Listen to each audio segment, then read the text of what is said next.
একটা ছোট গ্রামে জন্ম হয়েছিল হাসানের। তার বাবা ছিলেন রিকশা চালক, মা কাজ করতেন অন্যের বাড়িতে। প্রতিদিনই তাদের সংগ্রাম ছিল, কখনো খাবার আছে, কখনো নেই। কিন্তু হাসানের চোখে ছিল একটাই স্বপ্ন, সে একদিন বড় মানুষ হবে।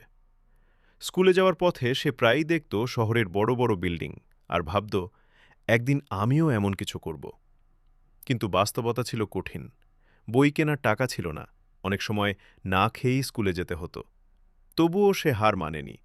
রাতে বিদ্যুৎ না থাকলে রাস্তার বাতির নিচে বসে পড়াশোনা করত হাসান। দিনের বেলা পড়াশোনার পাশাপাশি সে চায়ের দোকানে কাজ করত, যাতে নিজের খরচ নিজেই চালাতে পারে। লোকজন অনেক সময় তাকে বলতো, এত কষ্ট করে কি হবে? কিন্তু সে এসব কথায় কান দিত না। একদিন পরীক্ষার ফল বের হল। হাসান পুরো জেলায় প্রথম। এই খবর শুনে গ্রামের সবাই অবাক। এক দয়ালু মানুষ তার পড়াশোনার দায়িত্ব নিলেন। সেখান থেকেই শুরু হলো তার জীবনের নতুন অধ্যায়।